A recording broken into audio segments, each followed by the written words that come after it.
Hi friends, எல்லாருக்கும் வணக்கம். So இந்த வாரத்துக்கான ஹவுஸ் ஒய்ஃப்க்கான ஒரு சூப்பரான ஷெடியூல் வந்து ரெடி ஆகிட்டு.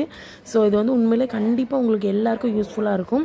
ஃபஸ்ட்டு வந்து நம்மளுடைய டார்கெட் என்னது அப்படின்னா, இப்போ வந்து அதாவது இந்த வாரம் ஸ்டார்ட் ஆகுதுல, அக்டோபர் 6ஆம் தேதியிலேருந்து உங்களுக்கு வந்து 11ஆம் தேதி வரைக்கும் அந்த வாரம் வந்து முதல் வாரம் முடிய போகுது. ஓகேங்களா? ஸோ இந்த வாரத்தில் நம்ம என்ன பண்ண போகிறோம் அப்படின்னா, அதாவது 2ஆவது வாரம். ஓகேங்களா? ஸோ இந்த வாரத்தில் நம்ம என்ன பண்ண போகிறோம் அப்படின்னா, தமிழை அதிகரிச்சுட்டு ஹிஸ்ட்ரியை கொஞ்சம் கம்மி பண்ணிக்க போகிறோம். அதுக்கடுத்த வாரம் என்ன பண்ண போகிறோம் அப்படின்னா, தமிழை கம்மி பண்ணிவிட்டு ஹிஸ்ட்ரியை அதிகரிக்க போகிறோம். ஸோ புரியாத மாதிரி இருக்கும். ஸோ ஹவுஸ் ஒய்ஃப்க்கும் உங்களுக்கு கண்டிப்பாக யூஸ்ஃபுல்லாக இருக்கும்.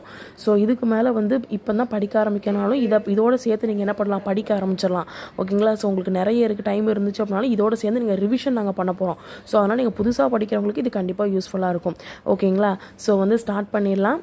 ஃபஸ்ட்டு என்னது அப்படின்னா, இப்போது அக்டோபர் 6ஆம் தேதி இல்லைங்களா? ஸோ அப்போ வந்து என்னது உங்களுக்கு திங்கக்கிழமை. ஓகேங்களா? ஸோ அப்போ வந்து தமிழில் நீங்கள் என்ன படிக்க போகிறீங்க அப்படின்னா, நாம் இதுக்கு முன்னாடி யூனிட் 1ல் சேர்த்தெழுதுக பிரித்தெழுதுக படிச்சிருக்கோம் இல்லைங்களா? ஸோ நோட்ஸ் எழுதி வச்சுருப்பீங்க. ஸோ படிக்கிறதுக்கு ரிவிஷன் மட்டும் பண்ணுறது தான் உங்களுக்கு டைம் இருக்கும். ஸோ அதனால் என்ன சொல்லுவோம், ரிவிஷன் பண்ண போகிறோம். எதை அப்படின்னா, சேர்த்தெழுதுக பிரித்தெழுதுக.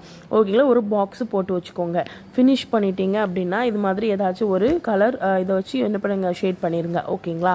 ஸோ நெக்ஸ்ட்டு வந்து என்னது அப்படின்னா, இது யூனிட் 1 ஆல்ரெடி படித்தது. ஸோ அதனால் வந்து உங்களுக்கு வந்து படித்ததுனால உங்களுக்கு வந்து ஈஸியாக படித்து முடிச்சிடலாம். மிஞ்சி போனால் ஒரு 3/4 மணி நேரம் தான் ஆகும். ஓகேங்களா? ஸோ நெக்ஸ்ட் வந்து பார்த்தீங்க அப்படின்னா, நாமக்கல் கவிங்க. இது யூனிட் 7ல் நம்ம என்னடா நீங்கள் பாவேந்தர் தானே படிச்சுருந்தீங்க, அதுக்கு இப்படி குதிச்சு போகிறீங்க அப்படின்னு நினைக்காதீங்க. பாவேந்தர் வந்து கொஞ்சம் அதிகமான இது இருக்கும், நோட்ஸ் இருக்கும். ஏன்னா அவரை பற்றி அவ்வளோ இது இருக்கும். ஓகேங்களா? ஸோ முதல்ல நம்ம விட்டு அவங்கள வந்து கஷ்டப்படுத்தக்கூடாது. ஸோ அதனால் எது ஈஸியாக இருக்கோ அதை டக்குன்னு முடிச்சிட்டிங்கன்னா அடுத்து வந்து நம்ம ரிலாக்ஸ்டாக படிக்கலாம். ஸோ அதுக்காக சொல்கிறேன்.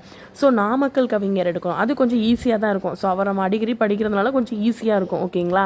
ஸோ வந்து நாமக்கல் கவிஞர் படிங்க. ஓகேங்களா? ஓகே.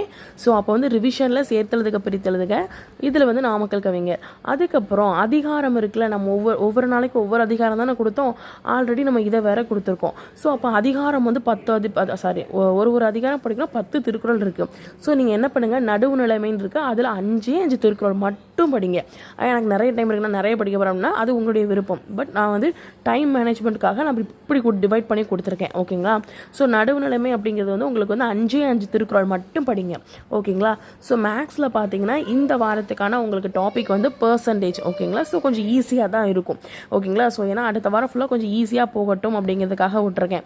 ஓகேங்களா? ஸோ நெக்ஸ்ட் வந்து பார்த்தீங்க அப்படின்னா, ஜிஎஸ்ல உங்களுக்கு வந்து முகலாய பேரரசு 7th ஸ்டாண்டர்ட் ஹிஸ்ட்ரியில் வந்து இருக்கும். டேர்ம் 2ல் லெசன் 2. ஓகேங்களா? ஸோ இந்த லெசனை வந்து என்ன பண்ணுங்க அப்படின்னா படிச்சிருங்க. ஓகேங்களா? இது 7th ஸ்டாண்டர்ட்